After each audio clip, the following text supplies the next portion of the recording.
Y hoy es el día de lucha contra el bullying, es el día mundial. ¿Cómo estás, Sabrina? Muchísimas gracias por venir. Buenas Gracias noches. por el esfuerzo, por el sacrificio. Yo sé que hay gente que no le gusta mucho exponerse así, pero hay oportunidades como esta, me parece que son importantes, ¿no? Poder reflexionar, sobre todo sobre una problemática tan preocupante como es el bullying, Sí, Sabrina. además el Día contra el Bullying Sí, justamente se establece hoy como una forma de concientizar sobre este claro. tema, entonces es importante Para poder evitarlo, hablarlo. para que no ocurra, Ujú. ¿no?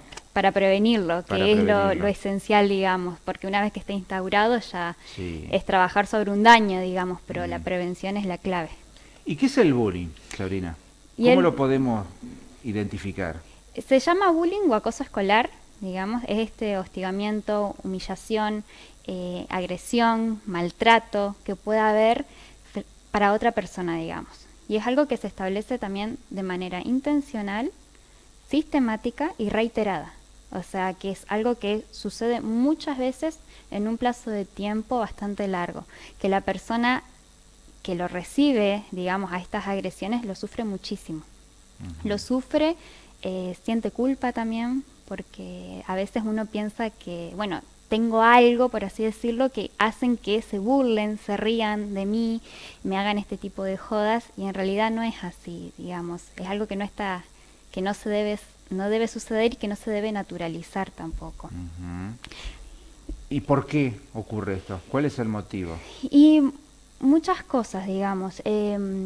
Tenemos, yo siempre digo que hoy en día esto está potenciado también por lo que son las redes sociales. Ujú.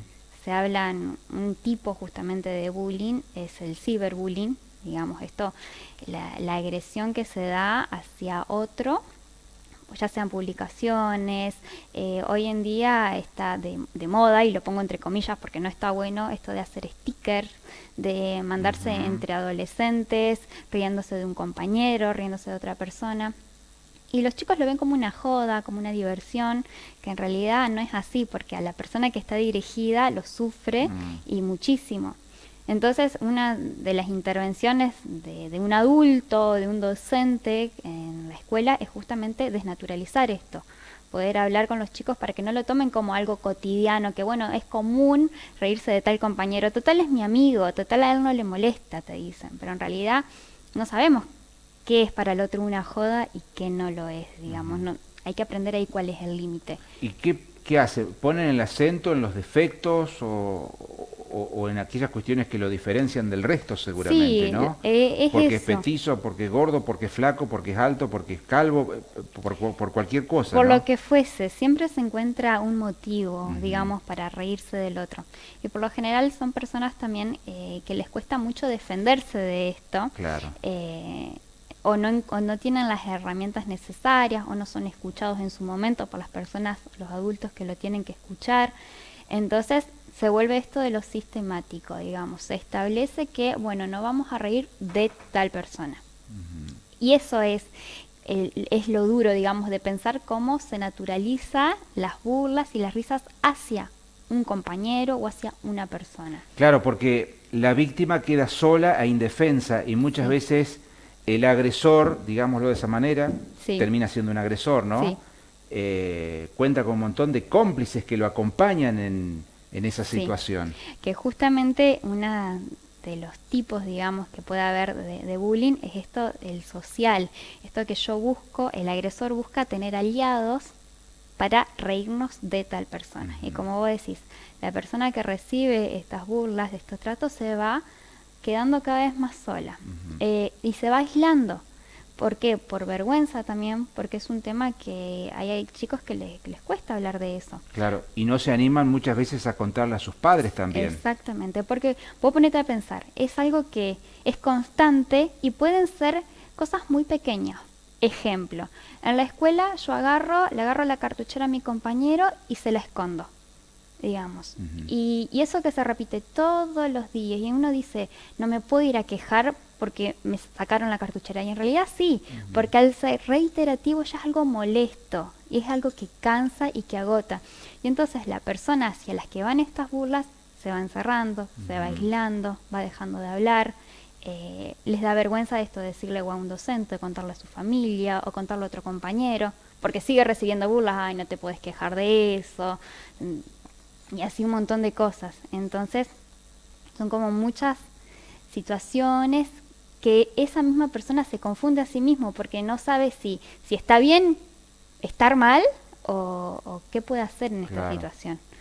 Sabrina, ¿y el agresor por qué lo hace? ¿Cuál es el motivo? ¿Algo está pasando también en esa persona para descargarse de esa manera tan fea contra un Sí, compañero, no? sí, sin ¿Dónde lo duda, aprende? ¿Lo aprende en la casa? ¿Lo aprende en la calle? ¿Cómo es? sin O, duda. o en la televisión, viste que uno hoy día observa situaciones muy violentas también en los medios de comunicación. Son forma parte de, bueno, qué tipo de habilidad social desarrollamos en nuestra vida, cómo aprendemos a vincularnos con otro. Yo hablo siempre de lo que es una habilidad, que es la empatía. La empatía es algo que se aprende, que se entrena y que se practica. Digamos, yo con venir y darte a vos de una clase de qué es la empatía. Bueno, la empatía es ponerme en el lugar del otro. Perfecto, eso es algo teórico, pero después llevarlo a la práctica lleva mucho tiempo y muchos años. Entonces tiene que ver con la educación que uno recibe en su hogar. Cómo, cómo durante toda la vida se vincularon con ese chico, cómo le marcaron por ahí también sus errores, porque una persona que ejerce, que acosa o que ejerce el bullying es porque también en algún momento fue acosado. Es decir, que en algún momento recibió esa agresión. Yo siempre digo, replicamos lo que nos enseñan. Entonces, si vos venís de un contexto familiar donde las formas de vincularse son por medio del grito, del golpe, de los malos tratos, y es el tipo de vínculo que vos aprendés y que vas a trasladar a tus otros ámbitos de vida, en el club, en la escuela, en el grupo de amigos, donde fuese. Esa persona también, nosotros siempre hablamos de que esto del bullying se ve mucho en lo que es el contexto escolar.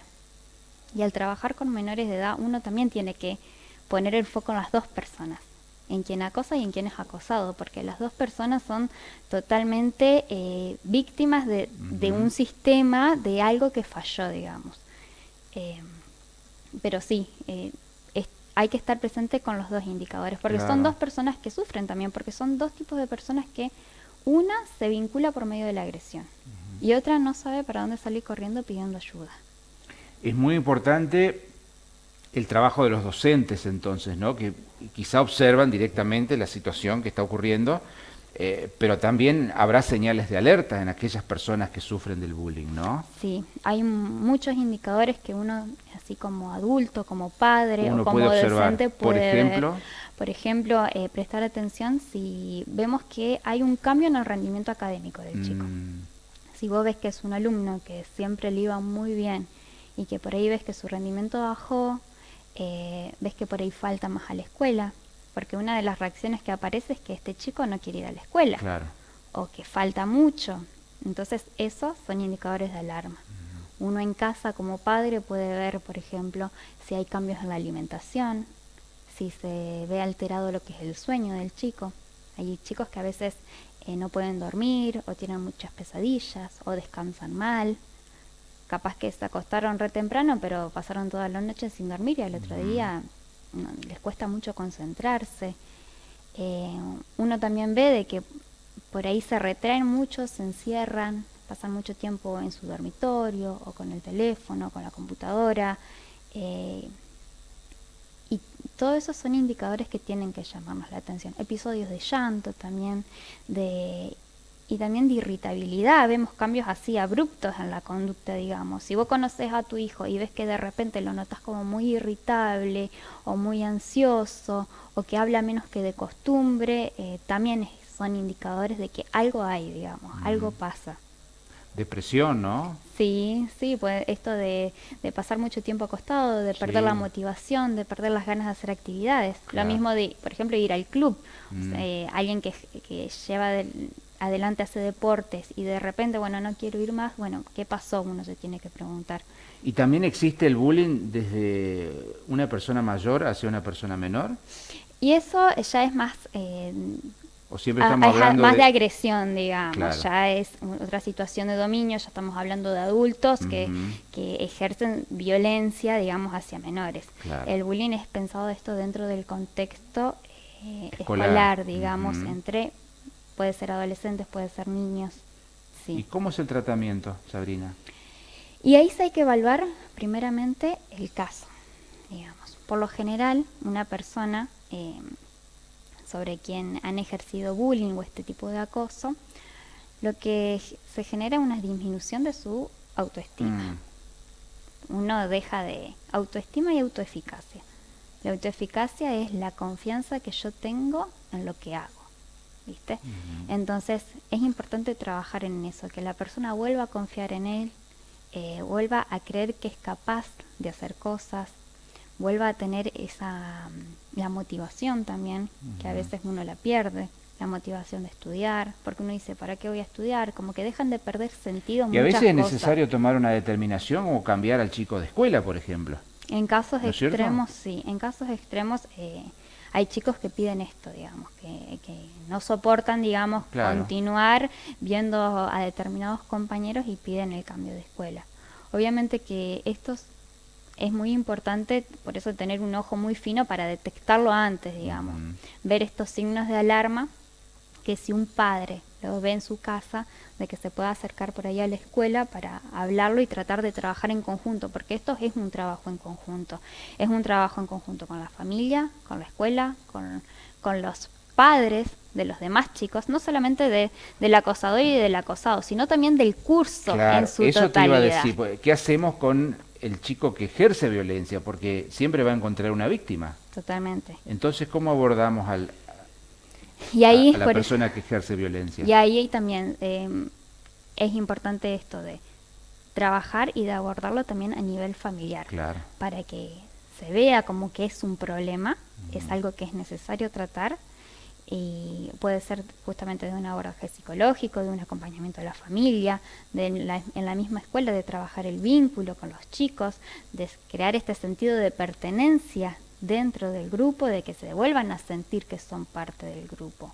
Porque como te digo, a veces lo hacen como, pero es una joda, al otro no le molesta. Y entonces no lo ven como un problema. Y eso es grave, si vos no ves algo como un problema no lo vas a cambiar. Por eso uno tiene que incentivar en eso, en que ellos aprendan y vean las consecuencias de sus actos. Que eso es lo que cuesta mucho, lo que sería con el ciberbullying. Esto que se da por medio de las redes sociales. Cuando yo publico algo o subo una foto riéndome de alguien, no veo, es como que lo hago detrás de una pantalla, me resguardo en la pantalla y no tengo a la otra persona enfrente para ver cómo reacciona, para ver sus gestos. Y muchas veces de manera anónima, porque no hay control en las redes Totalmente. sociales. Sí, eso, de ahí de lo importante de poder también observar y controlar, bueno, ¿qué hace mi hijo con las redes sociales? Un manejo responsable.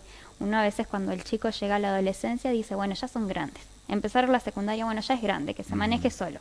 Y en realidad no es así, hay que, justamente es la edad donde más hay que acompañarlos, donde más hay que supervisar también qué hacen con las redes sociales, porque es un manejo tan, eso como vos decís, despersonalizado, puede ser anónimo, que no se miden las consecuencias de lo que se publique y lo que se dé, y el daño que le puede generar al otro. Pero sí, en casos extremos, digamos, la persona que es acosada, podemos llegar a esto, signos de depresión, signos de ansiedad, pueden llegar a autolesionarse también, a haber presencias de ideaciones suicidas, digamos, en casos muy extremos aparecen estas cosas que son muy graves. Sabrina, ¿te toca atender muchos casos como estos? En consultorios sí, hay casos donde por lo general uno ve los casos ya extremos. Claro. Es cuando el chico, digamos, tocó fondo, claro, por así decirlo. No son muchos, pero hay, digamos, entonces es esto lo que se trabaja, uno volver a trabajar la confianza en ellos mismos. Por eso es tan importante esta jornada de reflexión, ¿no? Sí. Para evitar estos casos extremos. Exactamente, por eso se trata del prevenir. Exacto. Del abordar antes de que esto suceda. Por Sí. eso yo pienso, a ver, hoy hay casos, sí, no hay muchos dentro de mi consultorio. Sí. Eso no sé cómo será en otras situaciones. Pero dentro de un contexto escolar son cosas que siguen pasando. Y como te digo, a veces son cosas muy chiquitas que por eso al chico dice, ay, no me puedo quejar por eso, pero sí, porque duele ya cuando algo me molesta, ya cuando algo me resulta desagradable, ya es algo que no se debe repetir. Y por eso está bueno siempre pedir ayuda y uno siempre también como docente estar predispuesto a eso, digamos, y a escuchar. Y que toda queja que un chico tiene no hay que minimizarla, sino que hay que tomarla como tal con el valor y con la importancia que esa queja tiene, digamos, para poder hacer algo. No dejar nunca sola a esa criatura que está sufriendo ese Sin problema, duda, porque ¿no? ya demasiado sola se siente. Claro, claro. Sí, ya demasiado hubo un trabajo de parte de un otro de tratar de aislarlo, porque cuando uno lo aísla pierde fuerzas, entonces esa es la idea del acoso, digamos, dejarlo solo, para atacarlo más fuerte. Por eso es de ahí lo importante de que el adulto esté presente, de que este adulto que acompañe, que contenga. Por eso no es sencillo, digamos, uno cuando trabaja con adolescentes, cuando trabaja con niños, tiene que aprender a escuchar. Y escuchar no es solamente oír, sino escuchar es tomar lo que el otro me dice y hacer algo. Prestar atención, claro. Sí. Y actuar en consecuencia. Sí, sin duda. Sí. Porque cuando uno pide ayuda, ¿qué mejor que hacer que ayudarlo? Totalmente. Sí. Sí. ¿Trabajas con el equipo interdisciplinario también? Trabajamos, bueno, yo ahí en el hospital trabajamos con el equipo, digamos, de psicólogos, trabajadores sociales, psiquiatras, si es necesario también siempre nos acercamos a la escuela. Claro, es abordado charlamos, interdisciplinariamente entonces, ¿no? Claro. Sí, sin dudas. Esto de que nos ha pasado de trabajar con las dos caras, digamos, con quien fue agredido y con el agresor. Eso no nos ha sucedido, entonces uno hace un abordaje en conjunto. Es difícil abordar al agresor, ¿no? Porque se resiste muchas veces y la familia quizá lo protege también. No debe ser una situación tan sencilla. Depende. Hay casos donde uno puede trabajar esto de la empatía y donde empieza a aparecer la culpa, donde empiezan a registrar que hubo algo que no estaba bueno, hubo algo que se puede cambiar. Y hay cambios favorables. Pero, y porque no deja de ser un niño o un adolescente que tenía que ser escuchado quizás en otra faceta de su vida. Sí. Sabrina, 1.000.000 de gracias por la visita. Bueno, gracias a ustedes. Muy interesante todo lo que nos has comentado y que sirva esto justamente para prestar un poquito de atención, porque los casos que se tratan son los que se conocen. Debe haber un montón de chicos que están padeciendo en silencio, ¿no? Sin porque duda. no se animan a expresarlo. Sin duda, y eso también es lo preocupante, que no se puedan expresar y que no se animen a decirlo. Exacto. Gracias por venir. Gracias a ustedes.